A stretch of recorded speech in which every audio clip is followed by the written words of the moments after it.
सास बहू का रिश्ता। निधि और उसकी सास के बीच हमेशा किसी न किसी बात पर अनबन छिड़ी ही रहती है, जिसके चलते दोनों कभी एक दूसरे को समझने और प्यार करने की कोशिश तक नहीं करती। अरे मेरे तो भाग ही फुट गए जो ऐसी बहू मिली। हाय, मेरी तो जिंदगी बर्बाद हो गई। भगवान, या तो अच्छी सास दे देता या फिर गूंगी। इन्हें मेरे सिर बिठाकर कौन से जन्म का बदला ले रहे हैं भगवान। क्या बोली? वही जो आपने सुना। इतनी बड़ी हो गई कि सास से जुबान लड़ाती है। अरे यही सीख कर आई है क्या मायके से? अरे नहीं नहीं, उसके लिए तो ससुराल ही काफी है। मेरी सास ने मुझे बहुत अच्छे से जुबान लड़ाना सिखाया है। हाँ। सास बहू की तीखी नोक झोंक चल ही रही होती है कि दीपू वहां आ जाता है। रिश्ता करते हुए पति पत्नी की जगह सास बहू की कुंडली मिलानी चाहिए, क्योंकि अगर सास बहू का रिश्ता अच्छा नहीं तो उनका पता नहीं, पर पति की जिंदगी तो पक्का झंड है। मुझे अपने सामने कोई झगड़ा नहीं चाहिए। बस करो दोनों। दोनों शांत होकर अपने अपने काम में बिजी हो जाती हैं। दीपू ऑफिस चला जाता है, जिसकी थोड़ी ही देर में दीपू की बहन कल्पना का फोन आता है। अरे कैसी है रे बेटा? ससुराल में सब बढ़िया है ना? कोई तुझे परेशान तो नहीं करता? सास की बात सुनकर पास खड़ी निधि हंसकर कहती है, अरे वाह रे ऊपर वाले, खुद बहू को शांति से सांस भी नहीं लेने देती और बेटी से पूछ रही है कोई परेशान तो नहीं करता। अरे मेरी बेटी तुम्हारी तरह नाकारा और बदतमीज नहीं है, इसलिए उससे पूछना बनता है। तो उनकी सास भी आपकी तरह नहीं होगी, इसीलिए उन्होंने कुछ बोला नहीं। और इसी के साथ एक बार फिर दोनों सास बहू के बीच तानों का युद्ध शुरू हो जाता है। फिर कल्पना कुछ देर तक तो फोन पर सुनती रहती है, पर जब दोनों चुप होने का नाम तक नहीं लेती तो वो चिल्लाते हुए बीच में बोलती है, अरे बस करो, यहाँ फोन कान पर लगाए जब मुझसे आप दोनों की बातें सुनी नहीं जा रही तो मेरा बेचारा भाई न जाने किस हाल में होगा। अरे ये सब तेरी भाभी की वजह से है बेटा। तो माँ, आप भी कुछ कम नहीं है। आप दोनों को ही अपना रिश्ता सुधारने की जरूरत है। मैं एक बाबा को जानती हूँ जो रिश्ते सुधारने में एक्सपर्ट है, आप दोनों उनके पास जाइए। ना जी ना, मैं ऐसे ढोंगी बाबा में नहीं मानती। देखा, कहा था ना। अरे ये तो हमारे घर में शांति चाहती ही नहीं है। भाभी, एक बार ट्राई करके तो देख लो। इस पर निधि मान जाती है और अगले ही दिन दीपू के ऑफिस जाने के बाद दोनों बाबा के पास पहुंच जाती हैं। सास बहू के बीच रिश्ता कुछ ज्यादा खास नहीं है। हर समय तू मैं चलती रहती है। हाँ जी हाँ, बिल्कुल सही। आप तो बहुत ज्ञानी है बाबा जी।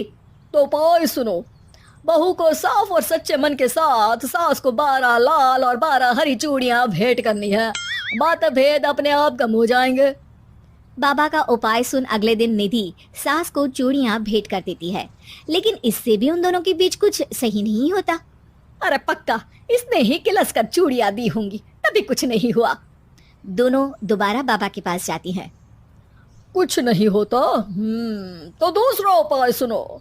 सुबह सूरज निकलने से पहले ही घर की सफाई कर सारा कूड़ा घर से बाहर कर ठंडे पानी से स्नान करना है। इससे दोनों के बीच रिश्ते अच्छे हो जाएंगे। अरे इतनी जल्दी मम्मी जी ही उठ सकती हैं? ये आपको ही करना पड़ेगा, मैं अकेली तो लड़ाइयाँ नहीं करती ना। बाबा का उपाय मानते हुए अगली सुबह से सास जल्दी उठ सूरज निकलने से पहले घर की सफाई कर ठंडे पानी से नहाने लगती है। ये सब कुछ दिन तक चलता है, जिससे अभी भी दोनों के रिश्ते तो नहीं सुधरते, पर सास की तबीयत खराब होने लगती है। अब लगता है आपने मन से काम नहीं किया होगा, तभी तो रिश्ता वैसा का वैसा पड़ा है और तबीयत खराब हो गई। अरे सही कहती थी तुम, कल मुहा ढोंगी बाबा। देर आए पर दुरुस्त आए। चलो आराम करो आप। अब निधि बाकी काम छोड़ सास की सेवा करने लगती है। अपनी पत्नी और माँ में ऐसा बदलाव देख दीपू बिल्कुल हैरान रह जाता है। अरे कहीं बाबा ने कोई जादू टोना तो नहीं कर दिया? मेरी माँ और पत्नी इतना घुल मिल कर तो नहीं रहती। ओहो, सरकाज़म। बस बस, अब जाओ और अपना काम खुद कर लो, मुझे मम्मी जी का ख्याल रखना है। निधि की बात सुन हैरान दीपू बस उन्हें देखता रह जाता है और निधि सास का ध्यान रखने में लगी रहती है। इसी तरह दिन बीतते हैं और निधि आधे से ज्यादा समय सास के साथ बिताने लगती है, जिस वजह से उन दोनों का रिश्ता पहले से अच्छा होने लगता है और वो एक दूसरे को समझने लगती है। बहू, मैं सोचती हूँ एक बार उसे ढोंगी बाबा के पास जाना चाहिए, उसे सबक सिखाने के लिए। अरे पर मम्मी जी, उसकी क्या जरूरत है? हमारे घर में सब ठीक है, फिर वो कुछ भी करे, हमें उससे क्या। दोनों के बीच ये बात हो ही रही होती है कि तभी बाबा कल्पना के साथ उनके घर आ जाते हैं। माँ, बाबा आप दोनों से मिलना चाहते थे, इसलिए मैं उन्हें यहाँ ले आई। अरे पर हमें इस ढोंगी बाबा से नहीं मिलना। हाँ, मेरी बहू बिल्कुल सही कह रही है।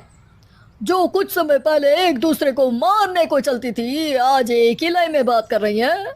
आपको अपने रिश्ते के लिए किसी बाबा के नहीं, अपने आप की जरूरत होती है। रिश्ता सुधारने के लिए जरूरी है कि सास बहू को अपनी बेटी और बहू सास को अपनी माँ जैसा समझे और प्यार दे। उपाय तो बस एक तरीका है लोगों को समझाने का कि असली उपाय उनके पास ही है, आपको बस उन्हें समझना है।